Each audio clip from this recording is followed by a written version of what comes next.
Bonjour à tous et bienvenue. Alors aujourd'hui, nous n'allons pas partir très loin, comme d'habitude aux quatre coins du monde. Nous allons rester en France, mais en France, dans un lieu atypique et proche de l'étranger, on va dire Cerbère, qui est un village frontière. Et on va parler de comment et de pourquoi ce village est atypique. Alors je vais parler et je vais passer la parole à un témoin ancien qui va expliquer pourquoi ce village, pourquoi il est là, quelle est sa situation géographique. Voilà. Donc, je passe la parole à mon interlocuteur. La création de Cerbère est due à l'arrivée du train, c'est-à-dire, vu l'écartement des voies n'étant pas les mêmes entre l'Espagne et la France, ce qu'on appelle rupture de charge, dont les trains français allaient tous à Porou, mais s'arrêtaient là, et les trains espagnols s'arrêtaient à Cerbère. Et de là, le transbordement des marchandises et des personnes. Le village a été créé dans les premiers habitants sont arrivés avec la création de la gare en 1878. Et il faut dire, la situation, c'est la frontière espagnole. C'est la frontière espagnole. Et que justement, l'Espagne a une particularité, c'est que les voies espagnoles sont plus larges que les voies françaises. Et donc c'est pour ça qu'on fait une rupture de charge, c'est pour ça qu'on change les wagons, qu'on change les essieux.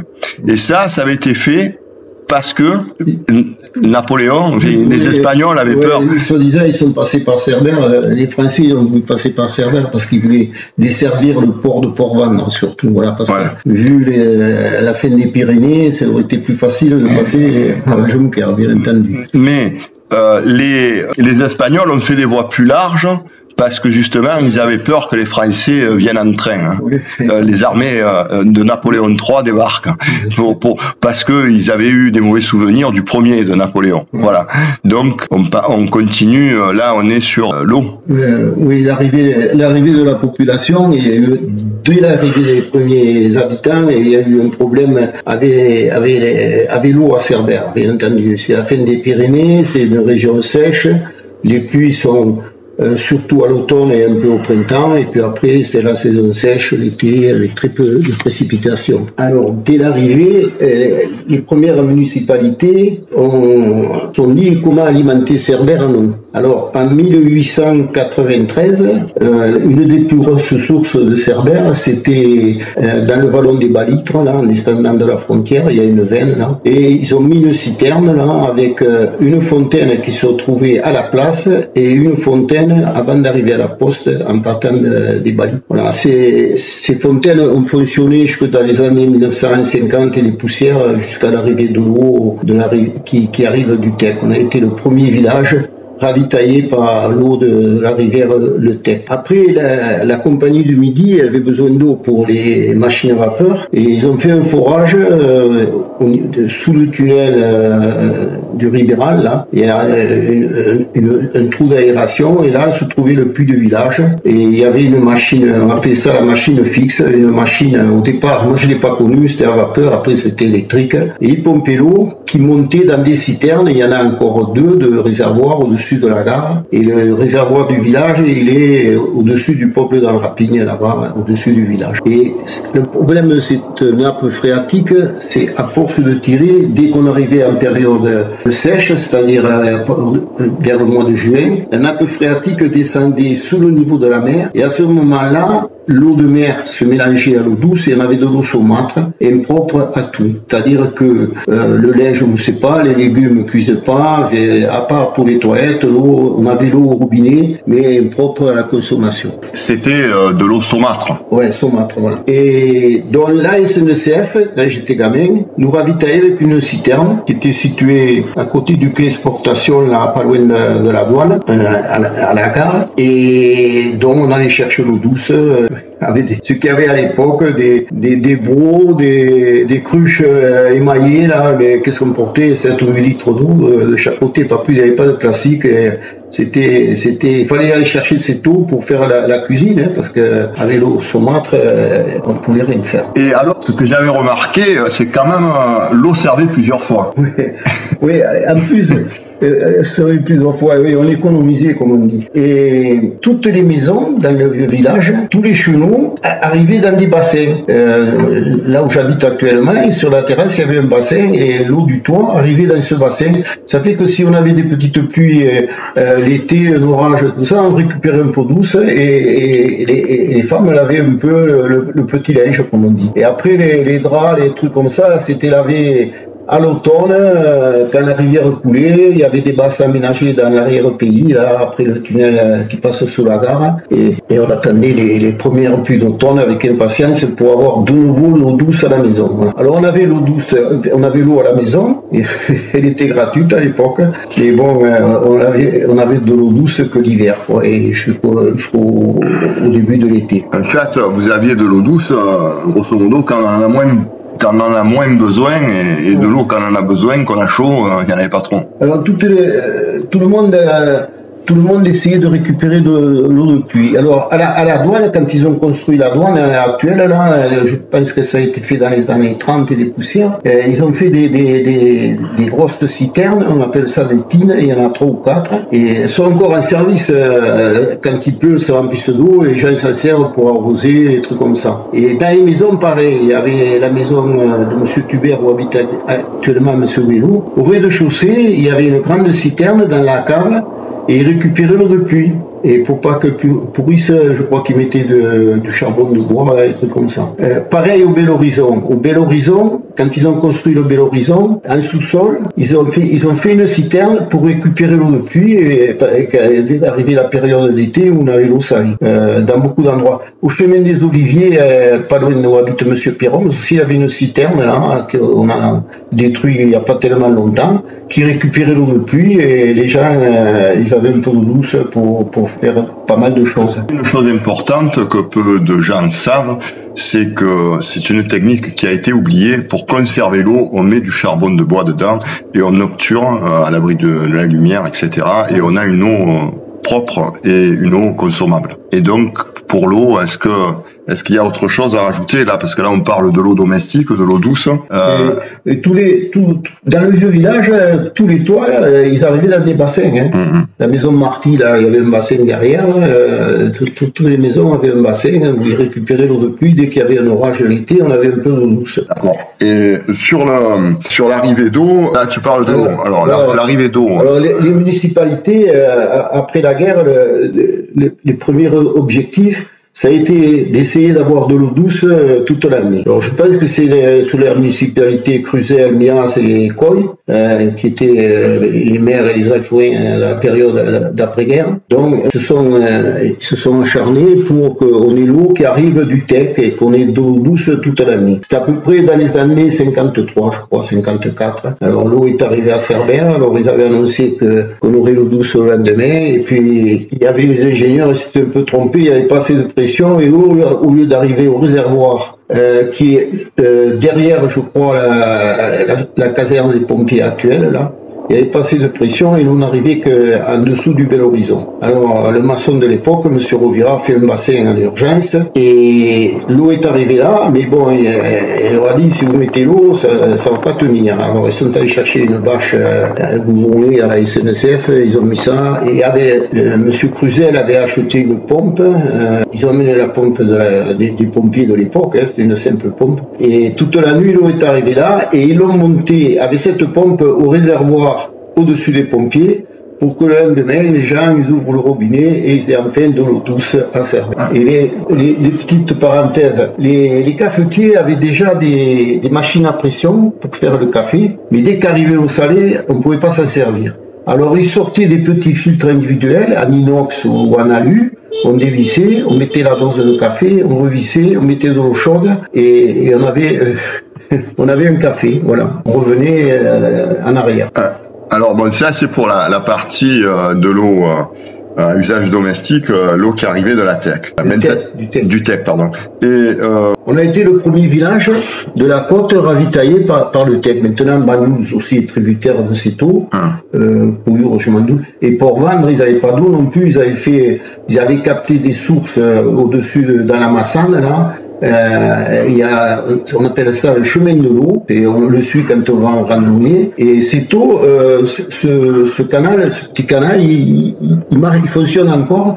Je crois qu'il s'en sert pour arroser le stade et pour petit truc là. Voilà. Et ça fait 7 à 8 km. Alors ça c'est intéressant à savoir. Cerbère a eu de l'eau directement avant Port-Vendres. Non, Port-Vendres, ils avaient fait cette installation. Ouais. C'était avant la guerre de 14. Bon, voilà. Maintenant, l'eau que l'on ne voudrait pas, l'eau des inondations, c'est une autre eau. Cerbère, pareil, le Ribéral, la rivière qui traverse Cerbère, qui est la rue principale, on ne voit pas souvent avec de l'eau, mais des fois, il y a de l'eau, on ne va pas savoir où la mettre. Alors, il y a eu de grosses inondations. C'est pour ça que les municipalités, après la guerre, la rivière, comme on la voit actuellement avec les parapets, ces parapets ont été faits dans les années 46. La frontière est enfermée pour faire travailler les gens.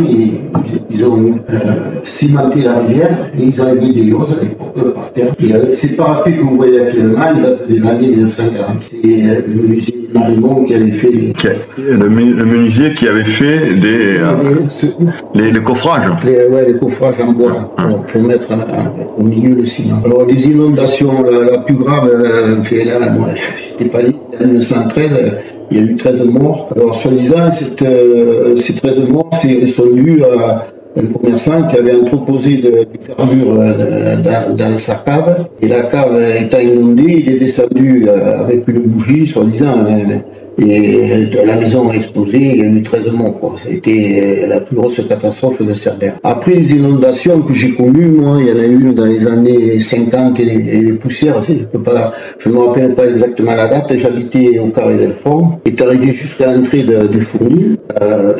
Monsieur Nondeux, le boucher, là, ils ont été évacués. Et la papette, qui habitait, celle qui avait fait la grève des 13 bordeuses, qui habitait la maison Mestre, la maison jaune. La papette, cette fameuse dame qui avait fait grève des transbordeuses, dont il y a une statue à côté de la poste, sur une petite place. Non, c'est pas une 13 bordeuse, mais c'est pas elle. Ah, c'est pas elle, d'accord. La papette, son petit-fils, Denis Dalmont, vu la pluie qu'il y avait, que la rivière commençait à grossir, il est allé la récupérer, heureusement parce qu'elle arrivait au rez-de-chaussée. Le lendemain, l'eau était rentrée chez elle et la cloison s'était effondrée. Et donc, elle l'a sauvé, je crois, parce que s'il était resté dans sa maison, je ne sais pas ce qui serait passé. Alors, cette année-là, il n'y avait plus énormément, la rivière coulait un peu, puis j'ai entendu des anciens qui disaient, là, s'il y a un coup de Yavan, un coup d'Est, et c'est ce qui s'est produit. Après, il y a eu de fortes pluies, qui n'ont pas duré longtemps, qui ont duré toute la journée, et c'était le soir, ça. Et l'eau, alors là, il y avait de l'eau de partout. Et dans le Carré Delfort, là où il y avait le fournil, l'eau est arrivée jusqu'au milieu de la rue, et c'était tellement imbibé que l'eau sort. Et pareil au Central Hotel, vous arriviez le lendemain, l'eau était claire, et il y avait le carrelage qui se soulevait et l'eau qui sortait de sous terre. Voilà, je crois que c'est l'année où vraiment la rivière a coulé énormément. Et cette année-là, le tunnel voyageur, pour monter à la gare, le métro de Cerbère, ça veut dire, monter à la gare, il était actuellement comme ça, ce tunnel, mais les escaliers étaient en terre avec des traverses de chemin de fer. C'est le même truc maintenant, c'est-à-dire qu'il y avait un replat et puis 2-3 marches, et ainsi de suite. Et après, on arrivait à la partie plate. Et alors, avec les fortes pluies qu'il y a eu, l'eau s'est engouffrée dans ce tunnel. Toute la terre qui était dans les escaliers est descendue dans la partie plane, qui a obturé la partie plane. Donc, pendant un mois, pour monter à la gare, il fallait passer par ce qu'on appelle la côte, les escaliers qui arrivent au passage à niveau. Et alors, ils sont arrivés avec des wagonnets. Ça, c'est la SNCF qui l'a fait, parce que les tunnels à Cerbère, la plupart, ils appartiennent à la SNCF. Donc, ils sont arrivés avec des wagonnets, ils ont mis des rails, et ils ont levé la terre, ils ont refait les marches, comme vous le voyez actuellement. Voilà. Les marches actuelles datent des années 50 et des poussières. Donc, c'est ce qu'on peut dire sur l'eau. Sur les inondations. Puis après, il y en a une, moi je n'étais pas à Cerbère à l'époque, en 1987, on a des photos là, de cette époque-là, avec la rivière, il y avait 1 mètre d'eau sur la place, les gens avaient posé les voitures sur la place et flottaient. Là, on voit sur les photos, si on arrive à se les procurer, on voit les photos avec la place inondée, et l'eau où il y a la boucherie boit l'eau qui passe pratiquement par-dessus le parapet, et ça a été dantesque aussi. Hein. Alors, d'après Camille Tarius, l'ancien de Cerbère, décédé maintenant, il m'avait dit qu'à 9h, on passait à pied, et à 2h30, il y avait 1 mètre d'eau sur un peu les grandes inondations à Cerbère. Après, il y en a eu une inondation aussi en 2006, le 13 septembre, je crois. Il est tombé 100 litres d'eau à 1 heure, et la rue Barat, là, la rue qui monte à la frontière quand on va en Espagne à pied, là, cette rue, toute l'eau est passée dans cette rue. Il y avait 2 voitures stationnées, place de 43 rue Michaville, et voiture de M. Arès et de M. Prost. Et elles sont parties à la mer, 2 chevaux et un 4x4. Hein. C'était la journée vers 6h du soir. Si on peut récupérer des photos, on voit la rue Barat, c'est un vrai ruisseau avec 50 cm d'eau facile. Peut-être même plus. Hein. Voilà. Bon, donc c'est tout, c'est ce qu'on peut. On va passer sur d'autres chapitres par la suite. Alors, sur les autres aspects de ce village, on va faire une parenthèse sur sur les surnoms. Les surnoms des personnes, voilà, pourquoi et comment elles s'appellent comme ça. Voilà, alors c'est à toi. L'histoire des surnoms, alors il y a deux versions. Alors, souvent il y a dans un village, il y avait une même famille avait le même nom. Donc à certains, ils donnaient un surnom pour les différencier. Et après, il y avait des surnoms plus ou moins gentils. Alors, à Cerbère, j'ai une liste là, mais il y en a 50, 80 sinon plus. Alors, je vais vous en citer quelques-uns, hein, pas tous. Alors, Beigne à poil. Alors, Beigne à poil, c'était un curé qui allait se baigner dans une crique à poil où il y avait les jeunes de l'époque qui avaient fauché les affaires. Hein. Alors, ça avait fait toute une histoire. Après, il y a eu Cagalabola. C'était un nommé Tarius. Caillou. Un autre nommé Tarius, Georges Tarius. Caliliou, c'était la famille Ross. Je ne vais pas tous les citer. Cahouette, c'était la famille Marty. Coco, Utesa, il y en a qui l'ont connu. Crème, c'était Rib. Crime, c'était un frère à M. Baye. Il y en a. France, c'était Monsieur Bosque qui allait à la pêche et il avait 2 filles. Voilà. C'est les générations des gens qui sont nés dans les années 1900 et des poussières. Hein. Homme fort, ça c'était, je pense, Monsieur Fouric. Jolie. C'était Madame Tosa, je crois. J'ai une liste, mais incroyable. Tafou, ça tout le monde l'a connu, c'est plus récent. Tafa. Toulibi, c'était Yves Vidal. Ciao, c'était Alphonse. Parouf, c'était le frère de Madame Ganté. Peu, c'était le père Eugène Fabrega. Pichebottes, c'était Prader. Puce, c'était une bataille. Et j'en ai toute une liste, mais j'ai pas les noms en face à qui ça s'adressait. Il y en a un qui s'appelait La Sociale, Précoce, Trompe la mort, Pouf, Pas Maman. Il y a vraiment une liste, mais j'ai une liste incroyable. Quoi. Voilà. Je vous ai dit en gros les plus connus, hein, mais que j'ai connus, hein, certains que j'ai connus. Hein. Alors on va passer à autre chose. Alors oui, on va passer, c'est fini pour les prénoms. Les prénoms, oui, parce qu'il y a tellement, on va tous les citer, hein, parce qu'il y en a une centaine. D'accord. Bon, on va passer au chapitre transitaire. Le chapitre transitaire, pourquoi? Parce que justement, il y a des marchandises à dédouaner. Et c'était une des activités professionnelles et économiques phares de Cerbère. Voilà. Alors, je repasse la parole à l'interlocuteur témoin du siècle.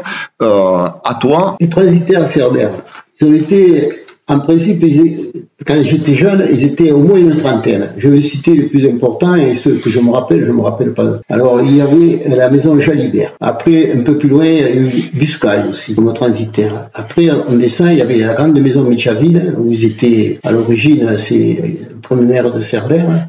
Et il s'était spécialisé dans le transport des liquides, et je crois que quand il est décédé, il avait 600 ou 700 wagons-citernes. Quand j'allais au lycée à Perpignan, on voyait Michaville sur les wagons-citernes. Après, en descendant, il y avait Louis Arnaud, qui était transitaire, la maison Marty, dont un des fils a été maire plus tard. On descendait, il y avait la maison Roméo Ribou. Après, il y avait la maison Costa. Le fondé de pouvoir était M. Lubin Colomé. Il y avait la maison Mias, Georges Mias, qui a été maire. Il y avait la maison Philippe Rey, qui était une des plus importantes, qui était au niveau à côté de la maison Massotte, qui était aussi un transitaire. Il y avait Roquet, qui était représenté par M. Bessin. Il y avait Trias. Il y avait, M. Camps, qui était transitaire. Gaston Rocari, qui était aussi transitaire. Je vous dis, il y avait une trentaine, je ne peux pas tous les énumérer parce qu'il y en a que j'ai. Félix Arras aussi, là, exactement où il y a l'hôtel Ribéral, il y avait l'ancienne annexe de la Dorade, il était installé là. Je cherche Cruzel, l'ancien maire qui était transitaire, la maison Julia qui était sur le front de mer, là, la grande maison avec les volets verts, Ange Julia. En remontant, il y avait Irure Talionnaire, c'était un basque à la maison qui appartenait à un moment donné à Yves Maurice. En remontant, il y a Anna Coy, qui était la seule femme transitaire, et après il y a eu Priva qui l'a remplacée, je crois. Il y a eu, j'oublie les noms maintenant, Massine, qui après est parti sur le Pertus, le Boulou. Massine, qui c'est qu'il y avait encore Et alors, dis-nous, parce que les jeunes générations, un transitaire, pour eux, ça parle pas, parce qu'il n'y a plus de droit de douane, il n'y a plus tout ça. Alors, à quoi servait le transitaire? Alors, en fait, le transitaire, c'est un agent de douane. Il a été assermenté et c'était lui qui faisait les papiers pour dédouaner les marchandises qui arrivaient de France et qui allaient en Espagne, et vice versa, les marchandises qui venaient d'Espagne qui allaient en Suisse, en France, en Allemagne. Alors, la plupart, ils étaient spécialisés. Il y en a qui faisaient les oranges, par exemple. Alors, les grosses boîtes, il y en a beaucoup qui faisaient les oranges parce que les oranges, ça a commencé au mois d'octobre, novembre et jusqu'au mois de mai pratiquement. Et il y a eu jusqu'à 200-300 wagons d'oranges par jour. C'était hallucinant. À l'époque, c'était des vracs. Les femmes allaient transporter avec des couffins. Ils mettaient une rame de wagons espagnols, en face une rame de wagons français, un pont entre les wagons. Et les femmes, c'était des wagons qui font 5 tonnes. Il y a un spécimen espagnol sur le parking, sur le front de mer à Cerbère. C'est un travail pénible. Puis après, les vracs ont disparu, ça a été les caisses, puis après il y a eu les wagons à essieu interchangeables, et puis maintenant tout passe par la route pratiquement. Et combien à peu près de personnes, de femmes fallait-il pour transvaser, pour transborder un wagon de marchandises sur l'autre? Alors, c'était des équipes de 5, je crois. Alors, il y en avait qui remplissaient les couffins, d'autres qui les portaient d'un wagon à l'autre. Alors, comme ces wagons partaient dans les pays froids, il y en a qui montaient jusqu'en Finlande, tout ça. Alors, on mettait de la paille au fond, après du papier cartonné autour, on appelait ça le papier zigzag. Au milieu, ils faisaient des cheminées avec des roseaux. Et devant, quand le wagon était presque plein, ils mettaient pareil des canises avec des roseaux pour pas que les oranges tombent par terre.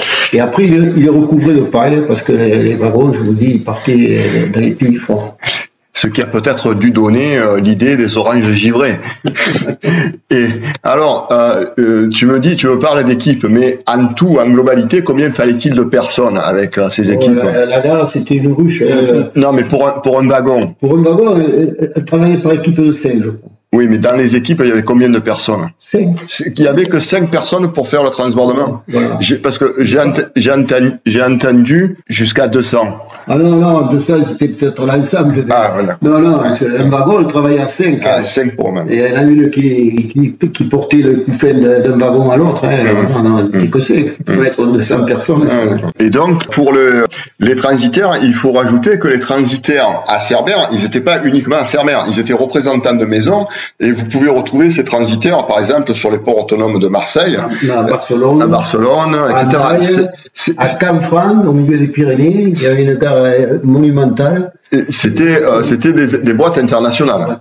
Ils avaient le transitaire qui était à Cerbère, il avait un représentant à Hendaye, à Canfranc, bien entendu à Portbou, à Irún et comme on dit, à Port-Venance aussi. Il y a encore des transitaires, notamment sur Marseille, qui avaient leur maison ici à Cerbère. Tu as cité un nom célèbre qui est sûrement, apparemment, on a un peu recherché, qui est maintenant international de rugby. Tu as cité le nom de Jalibert. Ah, mais je ne sais pas si c'est la même famille. Apparemment, ça coïnciderait. Voilà. Je sais pas. Faudrait lui demander. C'est parfait pour la transition, puisque j'évoque le nom de Jalibert, et on va parler du sport à Cerbère, qui est quand même, pour un petit village d'un nombre d'habitants, qui à l'époque a pu monter jusqu'à 3000, 2005, a détenu une concentration phénoménale de sportifs de haut niveau. Donc on va passer à la liste et dans quel sport ils ont excellé. On parlait en premier du rugby. Là. Chaque génération a un joueur qui a joué à un bon niveau à Perpignan. Il n'y avait pas les Fidjiens, ni les Samoans, ni les Nouveaux-Zélandais. Alors, les premiers qui ont été champions de France avec Perpignan, il y avait une seconde ligne, Duron, qui était inspecteur de douane, et le demi-mêlée, Carbone. Ils ont été champions de France dans les années 30. En 46, après la guerre, une équipe est montée à Cerbère avec des gens qui revenaient après, ils s'aimaient à droite et à gauche à cause de l'occupation. Et il y a eu une équipe de très bon niveau qui a fait toute la saison sans perdre un match. Alors, je me rappelle en gros de la composition de l'équipe, je vais vous la citer. Alors, en première ligne, il y avait Cassou, Paillac, qui après a joué à Perpignan, il était champion de France avec Perpignan. Denis Dalmont. En seconde ligne, il y avait Mayol, le fils d'un pêcheur, Sounier. En troisième ligne, il y avait Closeille, Peitavi, le troisième, je ne me rappelle plus. À la mêlée, il y avait Thibault, à l'ouverture, Georges Bantouré, qui a joué le finale champion de France avec l'USAP, où ils avaient perdu. Et par contre, il a gagné le Dumanoir avec l'USAP. Et aux ailes, il y avait Vincent Cotresse. Au centre, Charles Sain et Jean Marty. Et à l'autre aile, il y avait Alberni, à l'arrière, Jeff Martinez. Je crois qu'il y a Paul Texador qui a joué, Belloc aussi, Paillac, je crois, donc, comme je l'ai dit plus tard à l'USAP, il sera champion de France en 55. Charles Sain a joué à Esperanza, qui jouait en première division. Jean Marty a joué à l'USAP, il a été champion de France avec les juniors. Pétavi filera jouer à Carcassonne 13. Là, il n'a pas eu de chance, il était barré parce qu'il y avait plus ouvert à l'arrière. Georges Bantouré était un excellent joueur, il a été, je pense, international militaire. Monsieur Closet aussi a été un très bon joueur. Vincent Cotresse a joué à l'OM. J'ai un article qui parle de lui sur l'OM dans les années avant la guerre de 40. Après, un peu plus en se rapprochant de maintenant, nous avons eu Christian Mayol qui était demi-mêlée en junior à la Côte, qui a joué à la Côte-Vermeille, puis il est parti à Toulon et a joué aussi à Valence. Garobé qui a joué à Côte-Vermeille et à l'USAP. Jackie Panabière, l'aîné, le plus jeune s'appelait Francis, il a joué à la SB et puis après il est revenu à la Côte-Vermeille. Francis Panabière a joué à la Côte à l'équipe première alors qu'il était junior. René Ia, qui a été champion de France ou finaliste avec l'USAP en junior et qui a joué en première division pendant une décennie au Touareg de Toulouse, qui à l'époque était le premier club de Toulouse. C'était pas le seul Toulousain, c'était le Touareg. Après, un peu plus jeune, il y a eu les frères Cassou, Francis et Georges, qui sont partis et ils ont été champions de France avec Carmont, Maurice Galat qui a joué à Rhône 13, puis je l'ai vu jouer à Côte-Vermeille. Et un peu plus tard, Francis Cadel qui a joué à Côte-Vermeille, son fils Frédéric qui a joué en deuxième division à Argelès. Et j'en oublie. Hein. Après, oui. Après, on parle de Gilles Closeille aussi, qui a eu un grave accident de moto qui l'a empêché de jouer à l'USAP. Et il a fait sa carrière dans en handisport et il a été champion de France et champion d'Europe en handisport. Plusieurs fois titre de champion et champion d'Europe. Et après, tu as... ça c'est pour le rugby. Le rugby, les plus connus, là, parce qu'après, il y a eu des équipes, là.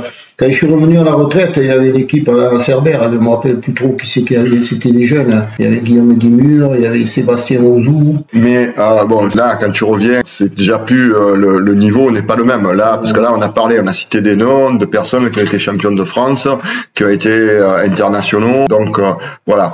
Et après, peut-être il y a d'autres sportifs dans d'autres disciplines qui ont été célèbres.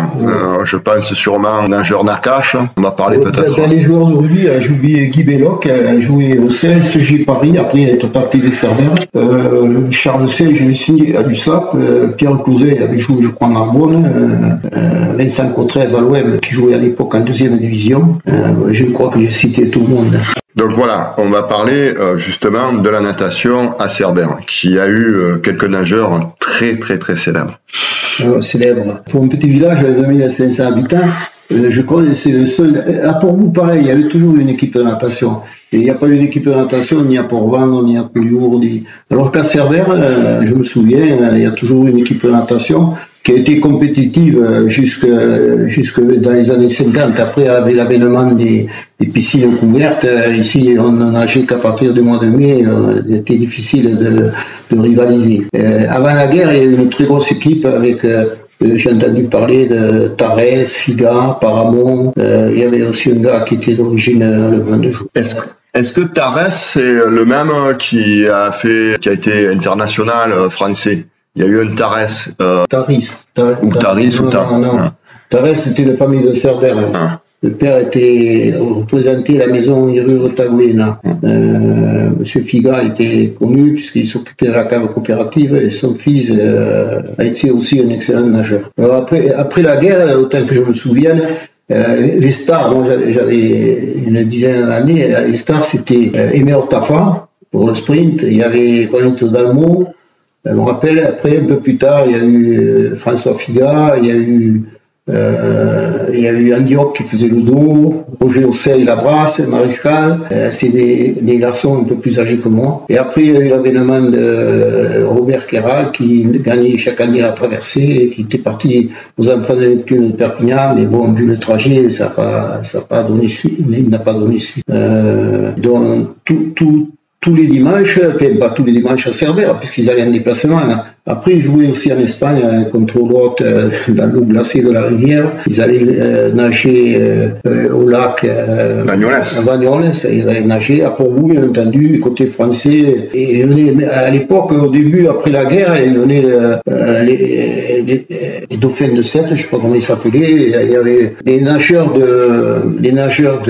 du Touareg de Toulouse, là, puisque l'ancien pharmacien, M. Castec, était venu nager à Cerbère et il était étudiant en pharmacie et quand il a vu qu'il n'y avait pas de pharmacie, il est venu s'installer, c'est lui qui a ouvert la première pharmacie à Cerbère. Et tous les nageurs, comme il connaissait tous les nageurs du Touareg, les stars de l'époque, Taï, Taris, tout ça, venaient passer leurs vacances et ça a été les premiers campeurs sur la plage de Pierrefitte. Et bien entendu, la star, ça a été, quand il est revenu, ça a été Alfred Nakache, tout souffler tout le monde, il faisait en 3 brassées, il faisait les 25 mètres de la piscine, en fait ce qu'on appelait la piscine.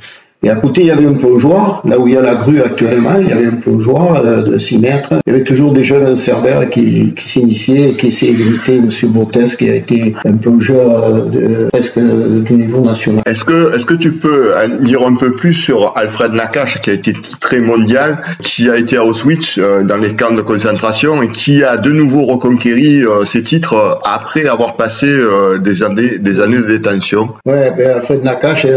Dès qu'il est revenu, il a perdu sa femme, il a été sauvé soi-disant.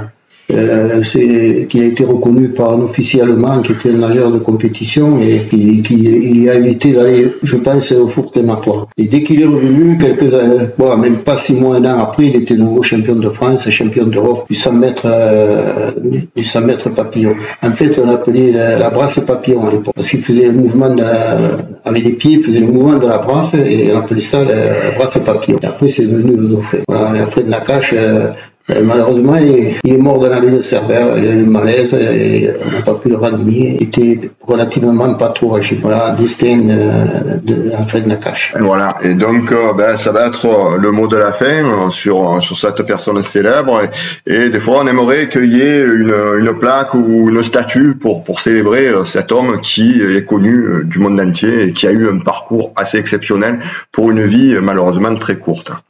Voilà, donc je pense qu'on peut conclure, ou est-ce qu'il y a quelque chose à rajouter? On peut citer des équipes de water-polo et de nageurs, là, c'est récent, là, entre 58 et 65.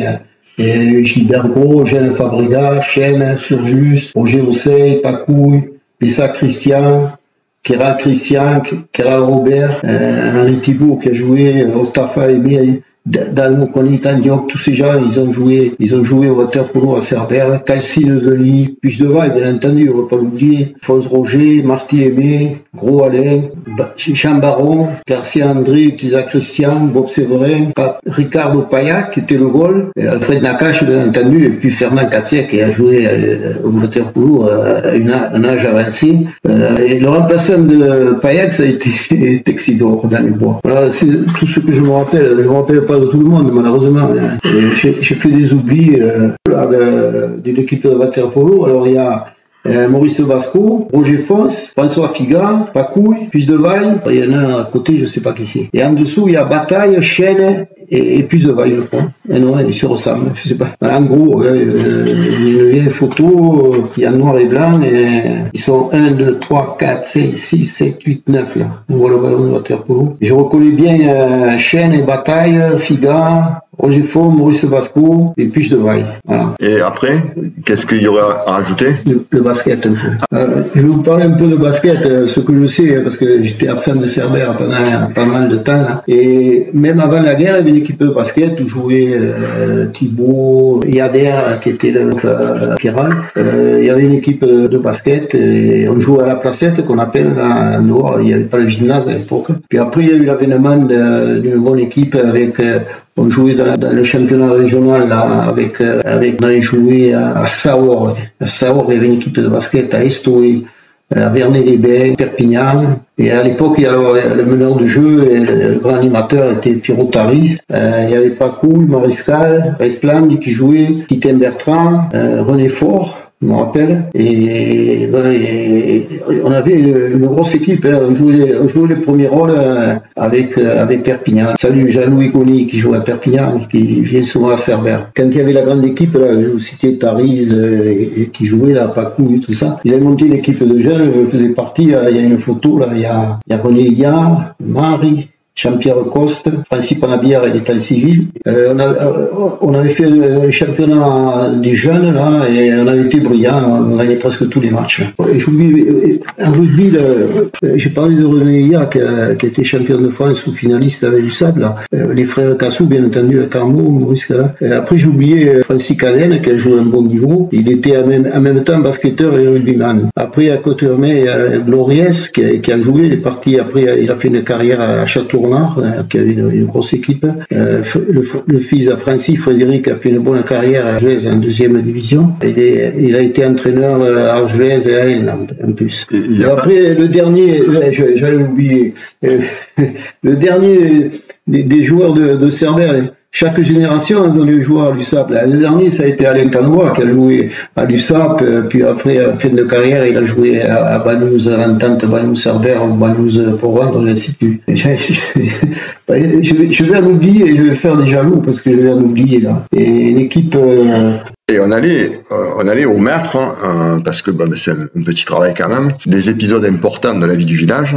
Ça commence avec, c'est pas la vie du village qui commence, mais ces épisodes importants commencent avec la guerre d'Espagne et suivent avec la Seconde Guerre mondiale. Alors vas-y. On va parler un peu de la guerre d'Espagne, ce que j'en sais, parce que bon, j'étais relativement jeune.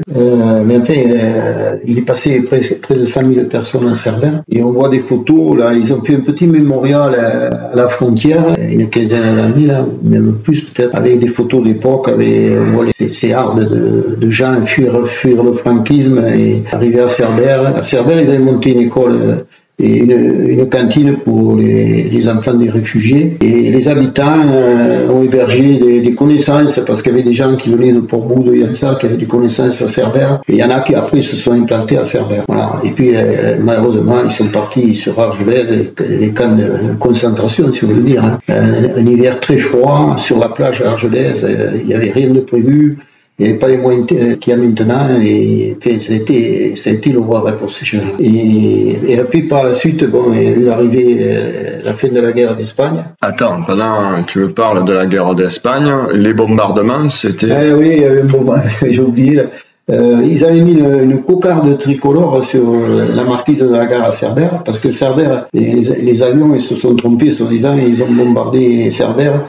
au niveau de la rue des Oliviers, là où habite Georges Ortiz, tout ça, il y a une ou deux bombes qui ont explosé par là. Et après, ils avaient mis un bateau de guerre dans la baie de Cerbère. Et au Cap Cerbère, ils avaient mis de la DCA. Moi, je me rappelle encore les emplacements, les avoir connus quand j'étais gamin, actuellement où il y a le phare solaire. Et après. Et donc, bon, là, c'est pour l'épisode de la guerre d'Espagne. Et on embraye, c'est le bombardement, les gens allaient se cacher dans le tunnel. Oui, dans le tunnel. Il y a marqué abri pour. Dans le tunnel, il y avait une plaque en bois qui est restée jusqu'à il n'y a pas tellement longtemps. Abri pour 200 ou 300 personnes. Et je crois que j'ai même vu abri 500 personnes, quoi qu'il s'y passerait bien. Mais c'était des bombardements de quelle époque, ça? La guerre d'Espagne. Ils se sont trompés, soi-disant, l'aviation franquiste s'est trompée, et au lieu de bombarder Port-Rouge, ils ont bombardé Cerbère. Et toi, pendant ces bombardements, est-ce que tu as été dans le tunnel? Non, je sais pas, je me rappelle pas, j'étais jeune, moi. J'avais 3 ans. Parce qu'on m'a dit que, bon, voilà, c'était parti, on partait la nuit, pour aller se mettre sous le tunnel. Bon, et donc là on passe à la Seconde Guerre mondiale. Donc avec l'envahissement, le franchissement de la ligne de démarcation, donc on est à peu près en 1942, les Allemands débarquent à Cerbère. Alors les Allemands débarquent à Cerbère. Alors j'ai eu le privilège, j'étais gamin, je devais avoir 6 ou 7 ans, mais ma mère on allait à l'épicerie Tri qui était là où il y a le restaurant La Dorade, en gros là. Et d'un coup, on débouche là où il y a la pizzeria, c'était le salon de coiffure de la famille Garoubet, et on débouche, et d'un coup, les Allemands, alors tout le monde est mort de peur, bien entendu, et nous, on s'arrête, et j'ai vu passer un genre de commande-car, là, je sais pas ce que c'était, et une moto. Ils se sont pas arrêtés, ils sont montés directement à la frontière. Bon, et après, les Allemands se sont installés à Cerbère, bien entendu, ils ont choisi les plus belles maisons, ils se sont installés là où il y a l'école maternelle, ils se sont installés au Roche-Blanche, je crois. Bon, là, c'était pas mon quartier, je connais pas trop. Et puis, tous les postes étaient doublés. C'est-à-dire, s'il y avait un douanier français, il y avait à côté un douanier allemand. Voilà. Ils se sont installés à Cerbère, je sais pas combien ils étaient, hein. Et à Cerbère, il y a beaucoup d'Allemands qui étaient âgés, là, parce qu'ils venaient doubler les douaniers, les policiers, les trucs comme ça, quoi. Et bien entendu, le franchissement de la frontière a été plus difficile, parce qu'après, les Allemands, ils rôdaient, il y avait des chiens loups. Mais avant l'avènement des Allemands, là, il y avait des filières, les gens partaient rejoindre, il y a 2 ou 3 jeunes de Cerbère, dont Papette Ferré, qui a rejoint les forces françaises libres en Afrique du Nord, en passant par l'Espagne. D'après ce qu'il m'avait raconté, je l'ai connu, Papette, les gendarmes venaient prévenir la veille, demain on va vous chercher pour aller au travail obligatoire en Allemagne. Alors lui, il avait pris la décision, il était 2 ou 3, je ne me rappelle plus les autres. Et ils sont partis, donc il y avait une filière, et on les a mis dans un wagon de marchandises espagnol. En Espagne, ils ont été pris en charge. Quand ils sont arrivés à Barcelone, on leur a payé le taxi pour qu'ils aillent au consulat américain à Barcelone. Et de là, après, ils sont partis en Afrique du Nord. Je crois que Papette, il a même été blessé pendant les opérations en Italie. Voilà l'histoire Après, quand il y a eu les Allemands, ça a été plus compliqué parce que, les gens continuent à passer parce que les frontières, c'est toujours été des passoires, les frontières. Hein. Ils en attrapaient, mais la plupart, ils arrivaient à passer quand même. Ils allaient rejoindre les forces françaises en Afrique du Nord. Après, en Espagne, ils étaient pris en charge.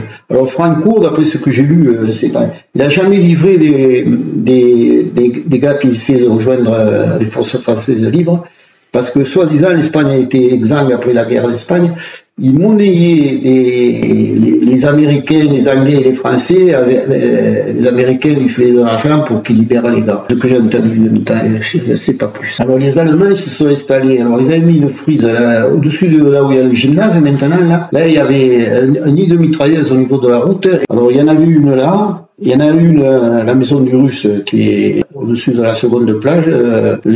La tourelle de char, elle est à l'intérieur, le bloc-cause est à l'intérieur de la maison. Et après, il y en avait une tourelle de char en dessous de la cité Mani. Mais là, ils ne sont pas restés longtemps, je crois. Les premières vagues un peu importantes, ils ont été noyés. Et alors là, je l'ai appris il n'y a pas tellement longtemps, il y a une tourelle de char avec un bloc-cause au-dessus du chemin des Oliviers, là, à peu près. Quand vous débouchez du tunnel qui donne accès au chemin des Oliviers, vous tournez à droite, vous avez la maison d'Ortiz et l'ancienne maison, je ne me rappelle plus le nom. Et à droite de ces maisons, juste au-dessus de la falaise, il y a un blocos avec une tourelle de char. Et quand je suis allé, cette tourelle de char, elle prenait en enfilade le tunnel de Portbou et la gare de Cerbère. Voilà. J'ai la photo de la tourelle de char. Bon, ça ne veut pas dire. Et les Allemands, alors après à Cerbère, bien entendu, Jean Barat, le pauvre qui a été pris par les Allemands alors qu'il s'était rendu à Perpignan, alors, il a dû être dénoncé et puis malheureusement on l'a jamais revu là. Et la rue où j'habite à côté porte le nom de rue Barat. Après la guerre, alors il y a eu des périodes difficiles, il y a eu des femmes qui ont été tondues. Après les Allemands, ils nous ont fait partir, ils avaient peur d'un débarquement sur la côte. Alors on est parti dans tous les départements, on a essaimé dans les départements.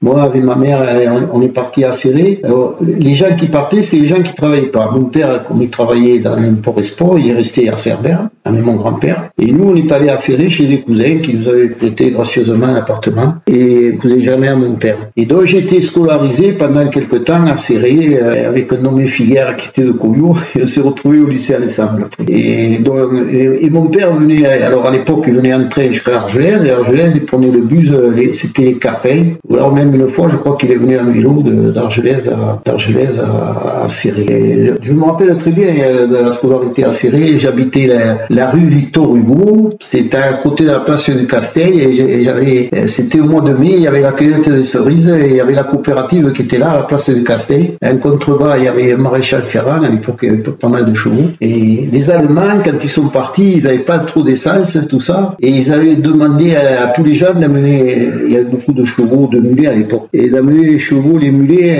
à la place du Castel. Alors il y en a qui les ont amenés, mais d'autres qui les ont amenés dans la montagne pour pas avoir qu'ils soient pris par les Allemands. Et donc les Allemands ont pris quelques chevaux, tout ça, et ils n'avaient plus d'essence, et ce qui paraît qu'ils sont partis avec les chevaux qu'ils avaient réquisitionnés. Et donc moi, à la maison où j'habitais, je me rappelle, il y avait la fenêtre qui donnait à l'angle de la place du Castel, c'était à nom de la rue Victor Hugo, et à travers on avait un peu peur quand même, parce que les Allemands, et alors on a regardé à travers la fenêtre les Allemands, alors ils étaient énormément nombreux, armés jusqu'aux dents là. Et il s'est rien passé, ils ont récupéré des chevaux, puis ils sont partis. Et cette fois-là, quand ils sont partis, le dernier Allemand, je crois, au pont de Reynes, il a été tué par les maquisards, alors que c'était l'arrière-garde qui passait sur un sidecar. D'après ce que j'ai entendu dire, moi j'étais gamin, hein. Je crois que c'est exact. Et après, je suis revenu, alors je me rappelle, je suis revenu avec un camion, j'étais à l'arrière du camion, parce qu'on avait amené des affaires, on avait des malles, des trucs comme ça. Et alors, quand je suis arrivé, je suis passé à Port-Vendre, et j'ai le souvenir du port complètement dévasté, ils avaient fait sauter le port, et il y avait des meubles qui pendaient aux fenêtres, c'était hallucinant. Et j'ai ce souvenir, une image, voilà. Et après, bon, on est revenu à Cerbère, et bien de suite, les jeunes ont cimenté la place, parce que la place, elle était en terre, et donc quand il y avait un bal, ils arrosaient un peu, tout ça, pour la poussière. Et c'est des jeunes, des volontaires qui ont trouvé du ciment. Je ne sais pas si c'est pas le ciment qui restait de la construction du mur des Allemands, là. Et ils ont cimenté la place. Ça n'a pas été solide, ça n'a pas duré longtemps. On n'évitait moins de poussière quand on dansait. Alors, j'ai quand même vu la construction du mur des Allemands. Alors, bon, on dit le mur des Allemands, mais les Allemands, ils surveillaient, c'était les Français qui ils étaient surveillés. Donc, on voit, il y en a encore un petit morceau sur la gauche de la plage quand on regarde la mer, là. Et quand il y a un coup de mer, il y a un morceau de mur, les fondations qui ressortent au niveau où se mettent les maîtres nageurs. Et donc après, ce mur, il a été démoli. Il y avait deux options, le garder, mais bon, il était trop près de la mer, il n'a pas pu le garder. Alors qu'à Pouilly, les murs, ils sont toujours à Pouilly. Et donc après, ils l'ont fait sauter. Et l'école des garçons était là où il y a la mairie actuellement. Et quand ils mettaient les explosifs, ils venaient nous prévenir pour qu'on ouvre les fenêtres pour pas que les vitres explosent. Voilà. Alors j'ai vu le mur construire et j'ai vu le mur être démoli. Voilà, donc on va essayer de retrouver des photos là, parce qu'on a une photo avec deux Allemands là, qui promènent sur qui est maintenant la rocade là, la pénétrante, mais elle n'existait pas.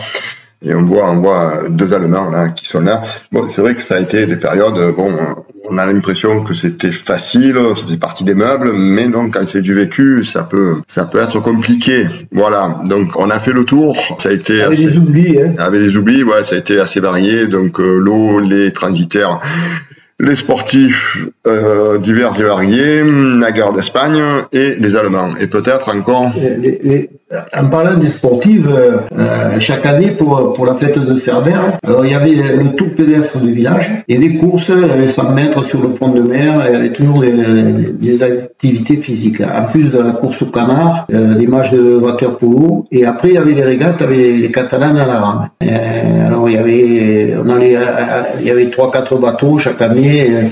En gros, on allait à peu près jusqu'au niveau de la pointe de la troisième, on faisait l'aller-retour. Alors, il n'y avait pas de ligne d'eau, alors il fallait tourner le premier pour gagner. Hein.